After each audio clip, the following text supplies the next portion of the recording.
143వ దావీదు కీర్తన 143వ దావీదు కీర్తన 10వ వచనాన్ని ఉదయకాలంలో మనం ధ్యానిద్దాం. 143:10. నీవే నా దేవుడవు, నీ చిత్తానుసారంగా ప్రవర్తించుటకు నాకు నేర్పుము. దయగల నీ ఆత్మ సమభూమి గల ప్రదేశమందు నన్ను నడిపించునుగాక. ఆమేన్. హల్లెలూయా. దావీదు ఒక చక్కని ప్రార్థన ఇక్కడ చేస్తూ ఉన్నాడు. మనం అనుదినము దేవుని చిత్తానుసారమైన ప్రవర్తించాలి అని ఆయన ఆశపడుతూ చేస్తున్నటువంటి చక్కని ప్రార్థన ఇది.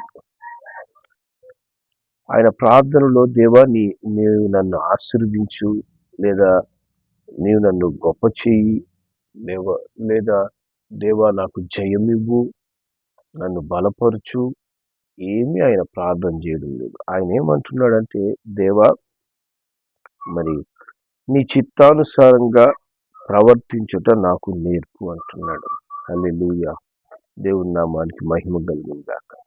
కాబట్టి ఆయన బిడ్డలైన మనము ఎప్పుడైతే మన ప్రవర్తన సరిచేసుకుంటామో, మన ప్రవర్తన దేవుని చిత్తానుసారంగా ఉంటుందో, దేవుడు మనను అన్ని విషయాల్లో ఆయనే నడిపిస్తాడు, ఆయనే బలపరుస్తాడు, ఆయనే మనలను ఆశీర్వదిస్తాడు.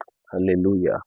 మరి ఆ సత్యమును మనం గ్రహించి అనుదినము దేవా నీ చిత్తానుసారంగా నేను నడుచుకుంటున్నానా లేదా అనేది నన్ను పరీక్షించి నన్ను సరిచేయ అంటూ మనము అనుదినము మన జీవితాలు దేవునికి అప్పగించుకునే వారిగా ఉండాలి. 84వ కీర్తన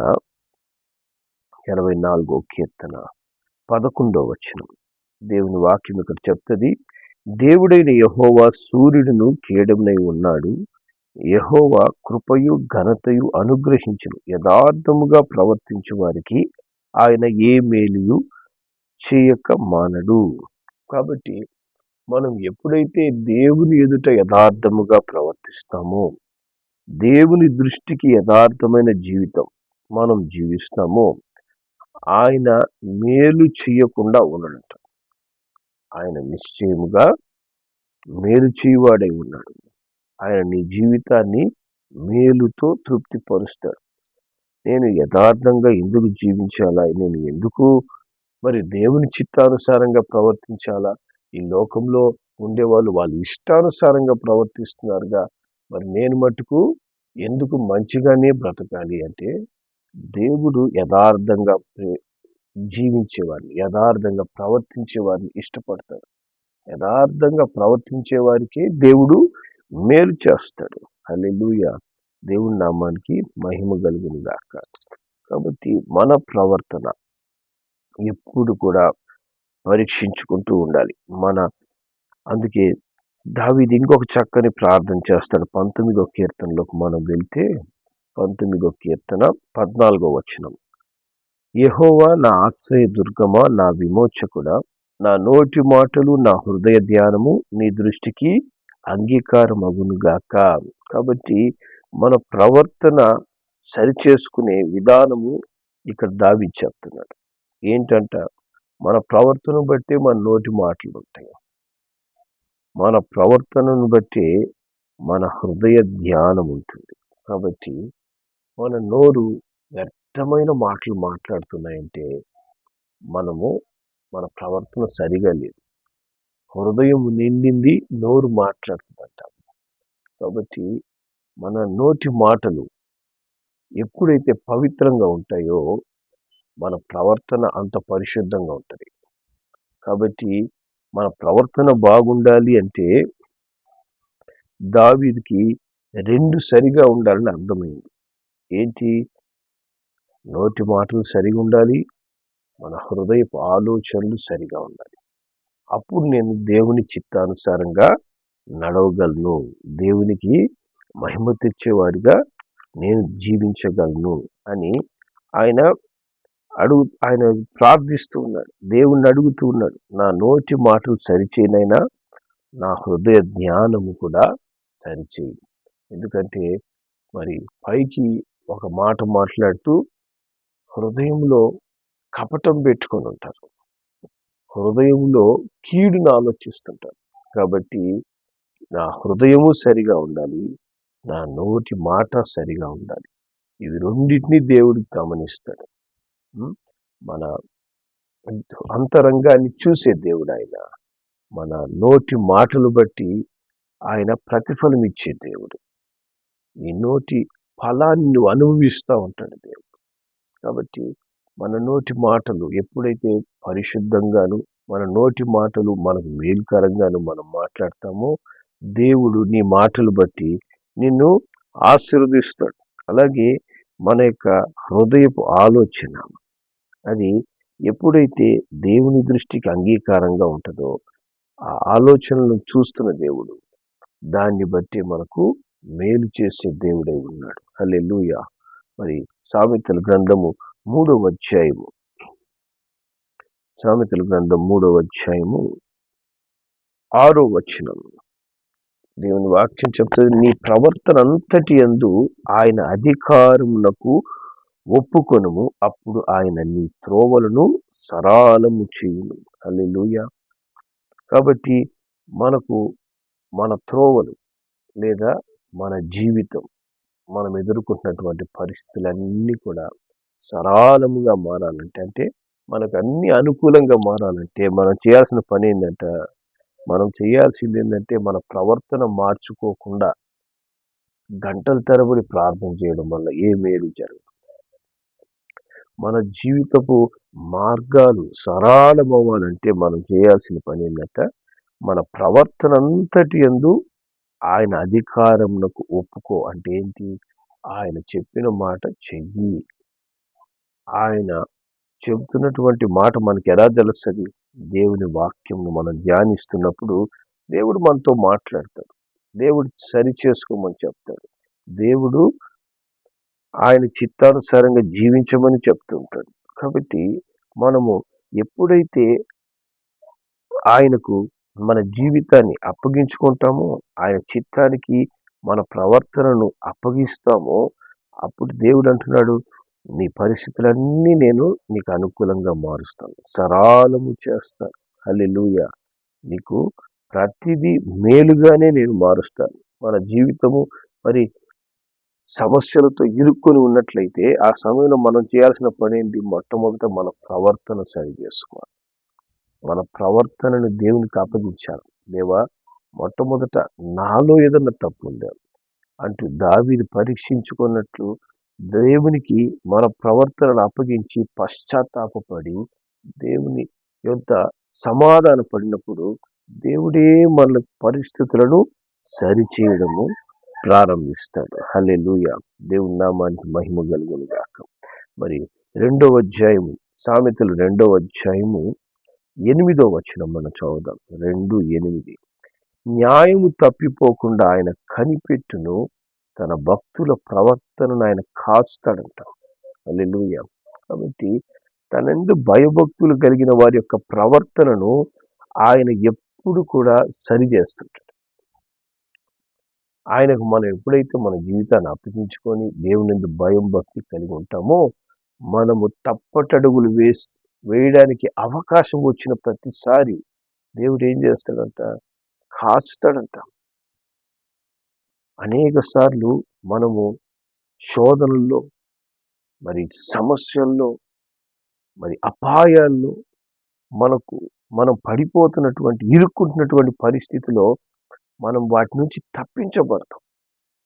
అగ్నిలో నుండి బయటికి లాగినట్టు దేవుడు చాలాసార్లు మనం తప్పిస్తుంటాడు. ఆ సమయంలో మనం అనుకుంటాం, మన శక్తి మన బలంతో నేను ఆ పరిస్థితిని తప్పించబడ్డాను, ఆ యొక్క శ్రమ నుంచి నేను బయటకు వచ్చాను.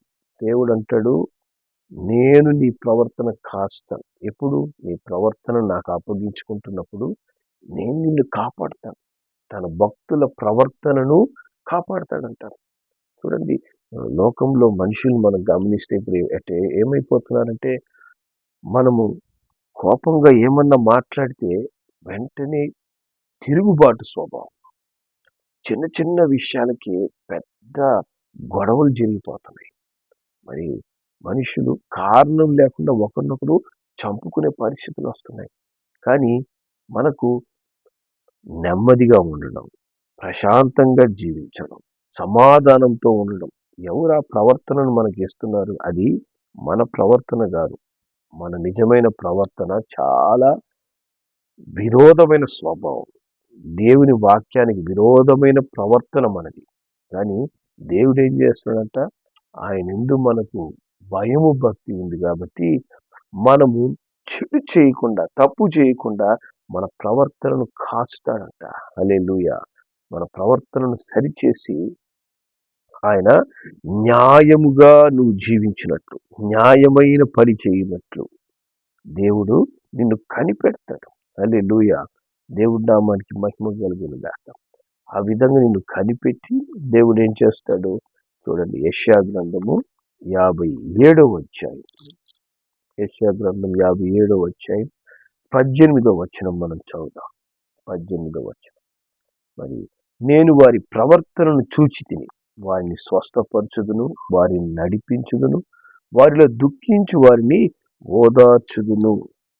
హల్లెలూయా. దేవుడంట మన ప్రవర్తన చూస్తాడు. ఆమేన్. దేవుడు ఏం చూస్తాడు? నేను దేవునికి ఇచ్చే కానుక చూస్తాడు అని మనం అనుకుంటే తప్పు. దేవుడు చూసేది మనం ఇచ్చే కానుకలు కాదు. దేవుడు చూసేది మన ప్రవర్తన. హల్లెలూయా. కాబట్టి మన ప్రవర్తన గమనిస్తాడు. మనము ఏ విధంగా దేవుని ఎదుట క్రమముగా ఉంటున్నాం, మనం ఏ విధంగా దేవుని సన్నిధిలో పవిత్రంగా ఉంటున్నాం, దేవుని యొద్దకు మనం ఎంత ఆసక్తి పరులుగా వస్తున్నాం, అదేవిధంగా మనము పరిస్థితులు ఎదుర్కొన్నప్పుడు మనము ఏ విధంగా ప్రవర్తిస్తున్నాం, మనము ఒంటరిగా ఉన్నప్పుడు చేసే ప్రవర్తన, మనం జనముల మధ్యలో ఉన్నప్పుడు చేసే ప్రవర్తన, మన కుటుంబంతో మనం చేస్తున్నటువంటి ప్రవర్తన, ఇవన్నీ కూడా దేవుడు గమనిస్తాడంట. నేను వారి ప్రవర్తన చూచి వారిని స్వస్థపరిచి నడిపిస్తాను. హల్లెలూయా. మన ప్రవర్తనను బట్టి దేవుడు మనకు అద్భుతమైన స్వస్థతనిస్తాడు. ఏ వ్యాధితో, ఏ ఇబ్బందితో, ఏ సమస్యలతో మనం ఉన్నా కూడా వాటన్నిటి నుంచి దేవుడు మనకు మన ప్రవర్తనను బట్టి స్వస్థత ఇస్తాడంట. హల్లెలూయా. నడిపిస్తాడంట. దుఃఖమును తీసివేసి ఓదారుస్తాడంట. హల్లెలూయా. మన ప్రవర్తన బాగుంటే మనకి ఆయనే ఓదార్పునిస్తాడు. ప్రతి దుఃఖమును తీసివేస్తాడు. ప్రతి బాధను హృదయం నుంచి తొలగిస్తాడు. మన ప్రవర్తన సరిలేదంటే మన యొక్క వ్యాధి బాధలు మన అంటి పెట్టుకొని ఉంటాయి. చూడండి, కొంతమంది జీవితాలు గమనించినట్లయితే వాళ్ళ జీవితకాలం అంతా కూడా కలవరం, జీవితకాలం అంతా ఏదో కోల్పోయిన వారిగా బ్రతుకుతుంటారు. ఎందుకంటే మొట్టమొదట వాళ్ళ ప్రవర్తన సరి చేసుకోరు. ప్రవర్తన ఎప్పుడైతే బాగుంటుందో, ప్రవర్తన బాగుండడం అంటే ఏంటి? దేవునికి మన ప్రవర్తన అప్పగించుకోవడం, దేవుని వాక్యానుసారంగా జీవించడానికి మనల్ని మనం సమర్పించుకోవడం దావీదులాగా. అప్పుడు ఏం చేస్తాడు? దేవుడే మనకు దుఃఖ స్థానంలో సంతోషాన్ని అనుగ్రహిస్తాడు, ఓదార్పునిస్తాడు, స్వస్థతనిస్తాడు, చెయ్యి పట్టుకొని ఆయన నడిపిస్తాడు. హల్లెలూయా. దేవుడి నామానికి మహిమ కలుగును గాక. మరి యెషయా గ్రంథం 38వ అధ్యాయంలో మనం వెళ్తే, హిజ్కియా అనేటువంటి రాజుకు మరణకరమైన రోగం వచ్చి, మరి యెషయా ప్రవక్త ఆయన ఎద్దుకు వచ్చి చెప్తున్నాడు, నువ్వు మరణమవుతున్నావు, నువ్వు బ్రతకవు, ఇక నీ ఇల్లు చక్కబెట్టుకో అని చెప్పి హిజ్కియా రాజుతో మరి ప్రవక్త తెలియపరిచినప్పుడు ఆయన ఏం చేస్తున్నాడంట? 3వ వచనంలో, యెహోవా యథార్థ హృదయుడై సత్యముతో నీ సన్నిధిని నేను ఎట్లు నడుచుకుంటునో, నీ దృష్టికి అనుకూలంగా సమస్తము నేను ఎట్లు జరిగించుతునో కృపతో జ్ఞాపకం చేసుకొనమని హిజ్కియా కన్నీళ్లు విరిచి ప్రార్థించాడు. హల్లెలూయా. ఆయన చేసిన ప్రార్థన ఏంటంటే, దేవా, నేను నీ దృష్టికి ఏ విధంగా నేను ప్రవర్తించాను, ఎటువంటి యథార్థత కలిగి నేను జీవిస్తున్నాను, దాన్ని జ్ఞాపకం చేసుకునైనా నేను మరణకరమైన పరిస్థితిలో ఉన్నాను అంటూ ప్రార్థన చేస్తున్నాడు. హల్లెలూయా. కాబట్టి ఎప్పుడైతే మనం యథార్థంగా ప్రవర్తిస్తామో దేవుని ఎదుట ప్రార్థించేందుకు కూడా మనకు ధైర్యం ఉంటుంది. మంచి ప్రవర్తన లేని వారిని గమనించండి, వారి నోట్లో ప్రార్థన కూడా రాదు, వాళ్ళ ప్రార్థన కూడా జవాబు రాదు. మరి హిజ్కియా రాజు ప్రార్థించే ధైర్యం పొందుకున్నాడు. మరణకరమైన పరిస్థితిలో కూడా నన్ను నా ప్రవర్తన తప్పించగలదు, నేను జీవించే నా జీవితం, నేను ప్రవర్తిస్తున్నటువంటి పరిశుద్ధ ప్రవర్తన నాకు మరణం నుంచి విడుదలిస్తుంది అని నమ్మి దేవుని ఎదుట ప్రార్థన చేశాడంట. హల్లెలూయా, దేవుడు నామానికి మహిమ కలుగును గాక. వెంటనే ఏం చేస్తున్నాడు, దేవుడు మళ్ళా ప్రవక్తతో మాట్లాడుతున్నాడు. ప్రవక్తతో మాట్లాడి ఆయన చెప్తున్నాడు 5వ వచనంలో, మరి నీవు తిరిగి హిజ్కియా యొద్దకు పోయి అతనితో ఇట్లను, నీ పితరుడైన దావీదునకు దేవుడైన యెహోవా నీకు సెలవిచ్చినదేమనగా, నీవు కన్నీళ్లు విడుచుట చూచి తిని నీ ప్రార్థన నేను అంగీకరించి ఉన్నాను, ఇంకా 15 సంవత్సరములు ఆయుష్ నీకు ఇచ్చేదను అంటున్నాడు. హల్లెలూయా. అలాగే నీ శత్రువుల నుంచి నేను నీకు విడుదలిస్తానంటున్నాడు. హల్లెలూయా. కాబట్టి హిజ్కియాకు తిరిగి ఏమైందంట, ఆయన ప్రవర్తనను బట్టి ప్రార్థనకు జవాబు దొరికింది. హల్లెలూయా. ఆయన ఇంకేం చేయడం లేదు. దేవుని యొద్ద నుంచి జవాబు పొందుకోవడానికి ఆయన ఉపవాస ప్రార్థనలు లేదు. అక్కడ ఆయన ఒకటే ప్రార్థించాడు, నేను ఎలా ప్రవర్తిస్తున్నాను అనేది నువ్వు జ్ఞాపకం చేసుకో. దేవుడు వెంటనే ఆయనకు ఆయుష్ను పెంచేటటువంటి ఆశీర్వాదాన్ని ఇచ్చాడు. హల్లెలూయా. మరి నా యొక్క కుమారుని యొక్క కన్నీళ్లు నేను చూస్తున్నాను, ఆయన ప్రార్థనని అంగీకరించానంటున్నాడు. హల్లెలూయా. శత్రువుని దూరం చేస్తానని చెప్తున్నాడు ఆయన. హిజ్కియా రాజు చేసిన పని ఏంటి, ప్రవర్తన సరి చేసుకున్నాడు. ఇదైనా మన ప్రవర్తన మనం సరి చేసుకుంటున్నామా? మన ప్రవర్తనలు మార్చుకోకుండా దేవుని దగ్గర నుంచి ప్రతిఫలాలు మనకు కావాలి అంటే దేవుడు మన ప్రవర్తన చూస్తాడు, దాన్ని చూసే మనకు ప్రతిఫలం ఇస్తాడు. హల్లెలూయా. దేవుడు ఎప్పుడూ అన్యాయస్తుడు కాదు. దేవుడు యథార్థంగా ప్రవర్తించే వారికి మేలు చేయకుండా ఉండడంట. అదేవిధంగా కీర్తనలు 31వ కీర్తనలోకి మనం వెళ్తే 31వ కీర్తన 23వ వచనం మనం చదువుదాం. ఇక్కడ దేవుని వాక్యం చెప్తుంది, యెహోవా భక్తులారా మీరందరూ ఆయన్ని ప్రేమించుడి, యెహోవా విశ్వాసులను కాపాడును, గర్వంగా ప్రవర్తించే వారికి ఆయన గొప్ప ప్రతీకారము చేయును. చూసారా, దేవుడు అంటున్నాడు విశ్వాసులు కాపాడినంటే ఏంటి, మందిరానికి వచ్చే ప్రతి ఒక్కరు విశ్వాసని కాదు, దేవుని యందు భయము భక్తి కలిగి తన ప్రవర్తన సరి చేసుకునేవాడు, దేవుని ప్రేమించువాడు, దేవుని యందు విశ్వాసం ఉంచి జీవించేవాడు. హల్లెలూయా. అటువంటి వారిని దేవుడు ఏం చేస్తాడట, ఖచ్చితంగా కాపాడుతాడు. కానీ గర్వంగా ప్రవర్తించే వారికి, దేవునికి లోబడకుండా తన ప్రవర్తనను సరి చేసుకుండా ఉండే వాళ్ళకి దేవుడంట గొప్ప ప్రతీకారం చేస్తాడు. ప్రతీకారం కూడా చాలా గొప్పగా ఉంటుంది. దేవుని ఆశీర్వాదాలు ఎంత గొప్పగా ఉంటాయో, దేవుని ఎదుట గర్వంగా ప్రవర్తిస్తూ దేవుని చిత్తానికి లోబడకుండా, మరి దేవుడు మనకు అప్పగించిన బాధ్యతలు సరిగా నిర్వర్తించకుండా, దేవుడు అప్పగించిన క్రమంలో మనము నడవకుండా మనం ఎప్పుడైతే ఉంటామో, గర్వంగా లోబడకుండా ఉంటామో, దేవుడు అంటాడు గొప్ప ప్రతీకారం నేను చేస్తాను, ప్రతి వానికి వారి క్రియల చొప్పున ప్రతిఫలం నా యొద్ద ఉంది అంటాడు, వారికి ఇవ్వాల్సిన జీతం నేను తీసుకొని వస్తానంటాడు. హల్లెలూయా.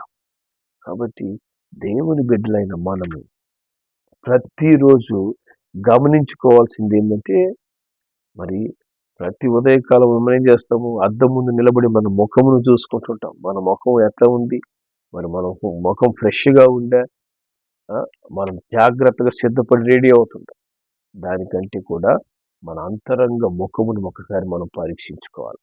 మన అంతరంగము ప్రవర్తన మనము ఎలా ఉంటుంది, దేవుని ఎదుట మన ప్రవర్తన ఎలా ఉంది, మనుషుల ఎదుట మన ప్రవర్తన ఎలా ఉంది, మన హృదయం ఏం ఆలోచిస్తుంది, దేవునికి మనం ఏ విధంగా లోబడుతున్నాం అని మనం ఎప్పుడైతే ప్రవర్తనను పరీక్షించుకొని మన ప్రవర్తన దేవునికి అప్పగిస్తామో, దావీదు ప్రార్థించినట్లు నీ చిత్తానుసారంగా ప్రవర్తించడం నాకు నేర్పించయ్యా. అంత పెద్ద రాజు ప్రార్థన చేస్తున్నాడు, నాకు నేర్పించి. అంటే ఏంటి? మనం నేర్చుకోవాల్సింది ఎంతో ఉంది. నాకంతా వచ్చు, నాకంతా తెలిసిపోయింది, నేను దేవుని చిత్తానుసారంగా బ్రతికిస్తున్నాను అంటూ ఇష్టానుసారంగా బ్రతుకుతుంటారు అనేక మంది. జాగ్రత్త. ఇష్టానుసారంగా బ్రతకడం అనగా అర్థం ఏంటంటే గర్వంగా ప్రవర్తించడం. దేవుని చిత్తానుసారంగా ప్రవర్తించేవాడు తను తాను తగ్గించుకుంటాడు, దేవునికి లోబడతాడు. హల్లెలూయా. అట్టి వారిని దేవుడు ఏం చేస్తాడంట? వారి ప్రవర్తనను చూసి వారిని స్వస్థపరుస్తాడు, వారిని నడిపిస్తాడు. అంటే వారికి తోడై ఉంటాడు దేవుడు. హల్లెలూయా. వారి విడిచిపెట్టడు. మంచి ప్రవర్తన కలిగిన వారి వెంట దేవుడు నిలబడతాడు. వారి దుఃఖములో వారిని ఓదార్చి వారి జీవితాల్లో గొప్ప కార్యాలు చేస్తాడంట. హల్లెలూయా. చివరికి ఇంకొక మాట మనం చదివి ముగిద్దాం. యెషయా గ్రంథం 57వ అధ్యాయంలోకి వెళ్దాం. యెషయా గ్రంథం 57వ అధ్యాయము 19వ వచనం. 18 నుంచి మళ్ళీ చదువుదాం. 18, 19. నేను వారి ప్రవర్తనను చూచి తిని వారిని స్వస్థపరచుదును, వారిని నడిపించుదును, వారిలో దుఃఖించు వారిని ఓదార్చుదును, వారిలో కృతజ్ఞత బుద్ధి పుట్టించుచు దూరస్తులకును సమీపస్తులకు సమాధానం అని చెప్పి నేనే వారిని స్వస్థపరిచెదనని యెహోవా సెలవిస్తున్నాడు. కాబట్టి మన ప్రవర్తనను చూసే దేవుడు మనల్ని స్వస్థపరుస్తాడు, మనల్ని నడిపిస్తాడు. మన దుఃఖములో మనకు ఓదార్పునిచ్చి ఇవ్వడమే కాదు, మనకు కృతజ్ఞత బుద్ధిని కలగజేస్తాడంట. హల్లెలూయా. చూడండి, గర్వంగా ప్రవర్తించే వారికి కృతజ్ఞత అనేది ఉండదు. కృతజ్ఞత కలిగి దేవుడు చేసే చిన్న చిన్న మేళ్ళకు కూడా మనం ఏం చేయాలా? దేవుని స్తుతించాలా, దేవునికి ఇంకా మనం లోబడి జీవించాలా. మరి గర్వంగా ప్రవర్తించే వారికి కృతజ్ఞత బుద్ధి ఉండదంట. దేవుడు అందుకే ఏం చేస్తున్నాడు? మనకు కృతజ్ఞత బుద్ధిని పుట్టిస్తాడట. కృతజ్ఞత బుద్ధి పుట్టించడం అంటే ఏంటి? దేవుడు చేసిన మేలన్నీ దేవుడు జ్ఞాపకం చేస్తుంటాడు. అప్పుడు మనం ఏం చేయాలా? ఇంకా కృతజ్ఞత కలిగి, ఇంకా దైవ భయం కలిగి, ఇంకా మనము ప్రవర్తనను సరి చేసుకుంటూ, మరి నా యొక్క జీవితం ఎంత ఘోరమైంది, ఎంత అపవిత్రమైన ప్రవర్తన కలిగిన వాడిని, అలాంటి నన్నే దేవుడు దర్శించి నా జీవితాన్ని సరిచేశాడే అంటూ, నా జీవితంలో మేలు చేశాడే, నా ప్రార్థనకు జవాబిచ్చాడే అంటూ మనం ప్రతి విషయంలో కృతజ్ఞత బుద్ధి కలిగి దేవునికి స్తుతి చెల్లించే వారిగా మనల్ని దేవుడు సరిచేస్తాడంట. హల్లెలూయా. అట్టి కృతజ్ఞత బుద్ధి ఆయనే మనలో కలగజేసి మనకు తన సమాధానాన్ని అనుగ్రహిస్తాడు, మనను నడిపిస్తాడు. హల్లెలూయా. మరి ప్రవర్తన సరి చేసుకుంటే ఎన్ని మేళ్ళు ఉన్నాయి మనకు? మన ప్రవర్తన సరి చేసుకుంటే మిగతావన్నీ దేవుడు ఇస్తాడంట. మనం మన ప్రవర్తన సరి చేసుకోకుండా అన్ని కోరుకుంటుంటాం చాలాసార్లు. నాకు అదివు ఇదివు, నాకు ఎందుకు వ్యాధులు బాగాడం లేదు, నాకు నన్ను దేవుడు ఎందుకు తోడే నడిపించడం లేదు, నాకు ఈ దుఃఖము, నా లేనిపోయినటువంటి వేదన, ఇవంతా ఎందుకు ఉంటున్నాయి, ప్రతి సమస్యలు ఎందుకు వస్తున్నాయి? అన్నిటికీ కారణము చాలా మంది ఏం చేస్తుంటారంటే, సాతానుడు నా మీద ప్రభావం చూపిస్తున్నాడు. సాతాను కాదు ప్రభావం చూపించేది, మన ప్రవర్తన మనం సరి చేసుకోవడం లేదు. మన ప్రవర్తన ఎప్పుడైతే దేవునికి ప్రీతికరంగా ఉంటుందో మన శత్రువులు కూడా మనకు మిత్రులు అయిపోతారు. హల్లెలూయా. కాబట్టి దేవా, అస్సలు సరి చేసుకోవాల్సింది నా యొక్క మేలుకు శత్రువు ఎవరంటే నా ప్రవర్తనే అని ఎరిగినటువంటి దావీదే ఏం చేస్తున్నాడు? దేవా, నాకు నేర్పించయ్యా, నేను ఎట్లా నడవాలో నేర్పించు, ఈరోజు కూడా నాకు నేర్పించు. ప్రతిరోజు మనము నాకు నేర్పుమయ్యా అంటూ దేవుని దగ్గర అడగాల. ఏ చిన్న పని చేస్తున్నా, ఏ మాట మాట్లాడుతున్నా, ఏది మనం ఆలోచిస్తున్నా, దేవా నాకు నేర్పించు, నాకు నేర్పించు. నేను నీ చిత్తానుసారంగా మాట్లాడాలి, నీ చిత్తానుసారంగా ఆలోచించాలి, నీ చిత్తానుసారంగా ప్రవర్తించాలి అని ప్రతి దినము మనం ఏం చేయాలి? దేవుని దగ్గర నేర్చుకోవాలి. అప్పుడే మనం క్రమమైన ప్రవర్తన కలిగి జీవిస్తాం. హల్లెలూయా. అప్పుడు దేవుడు ఏం చేస్తాడు? అన్ని విషయాల్లో మనను ఆశీర్వదిస్తాడు, మనను నడిపిస్తాడు, దీవిస్తాడు. హల్లెలూయా. కాబట్టి ప్రభు మేలు చేయకుండా ఉండలేడంట ఎవరికి? యథార్థంగా ప్రవర్తించేవాడు. కాబట్టి ఆయన మేలులు చేస్తూనే ఉండాలి. మన ప్రవర్తన సరి చేసుకుంటూనే ఉండాలి. ప్రభు అట్టి అనుబంధంలో మన జీవితాలని ప్రతిరోజు నడిపించి ఆశీర్వదించునుగాక. ప్రార్థన చేద్దాం. ప్రేమ కలిగిన మా తండ్రి, నీకు వందనాలు, స్తోత్రములు చెల్లిస్తున్నాం. ఈ ఉదయ కాలంలో అయ్యా తండ్రి, మరొకసారి నీ చిత్తానుసారంగా ప్రవర్తించుట మాకు నేర్పుమని మేము వేడుకుంటున్నామయ్యా తండ్రి. అనేక సార్లు స్వచిత్తం వస్తుంది తండ్రి, దృష్టి యొక్క తంత్రములు మా మీద పనిచేస్తున్నాయి తండ్రి, లోకపు ప్రభావం మా మీదకి వస్తుంది. అందువల్ల తండ్రి నాయన నీ చిత్తానుసారంగా మేము అనేక సార్లు ప్రవర్తించలేక మాకు మేమే సమస్యలు సృష్టించుకుంటున్నాం, మాకు మేమే కష్టాలు కొని తెచ్చుకుంటున్నామయ్యా. సహాయం చేయండి దేవా తండ్రి. నీ చిత్తానుసారంగా ప్రవర్తించడం మాకు నేర్పించండి అయ్యా. మరి తండ్రి, హిజ్కియా రాజు ఎలా ప్రవర్తిస్తున్నారో మీరు జ్ఞాపకం చేసుకోమని తండ్రి, వారి సమస్యల్లో, వారి యొక్క మరణకరమైన పరిస్థితుల్లో ప్రార్థించినట్టు మేము కూడా తండ్రి మా ప్రతి పరిస్థితిని దాటి ముందుకు వెళ్ళటకు యథార్థమైన ప్రవర్తన మాకు దయచేయండి ఆయన. దేవుని చిత్తానుసారంగా ప్రవర్తించడం మాకు నేర్పించండి. మా నోటి మాట, మా హృదయ ధ్యానం దేవుని దృష్టికి అంగీకారంగా ఉండే రీతిగా తండ్రి మా నోటి మాటలను పరిశుద్ధపరచండి. నీ రక్తంతో కడగండి. మా హృదయాన్ని నైనా నీ రక్తంతో కడిగి మంచి ఆలోచనలు మాకు దయచేయండి. పరిశుద్ధమైన తలంపులు మాకు అనుగ్రహించండి తండ్రి. దాని ద్వారా మీ నుంచి పొందుకునే ప్రతి ఆశీర్వాదం, స్వస్థత, విడుదల తండ్రి, ఓదార్పు అయినా మేము పొందుకొని ఎల్లప్పుడూ కృతజ్ఞత బుద్ధి కలిగి ప్రభువుని స్తుతించే కృప మాకు దయచేయండి. ప్రభువుని ఆరాధించే భాగ్యాన్ని మాకు అనుగ్రహించండి. ఉదయకాలం మా ప్రవర్తనను మీ చేతికి అప్పగించుకుంటాం నైనా తండ్రి. నీ చిత్తానుసారంగా నడుచుటకు అనుదినము అనుక్షణము మాకు నేర్పించమని యేసు నామములో ప్రార్థిస్తున్నాం తండ్రి. ఆమేన్.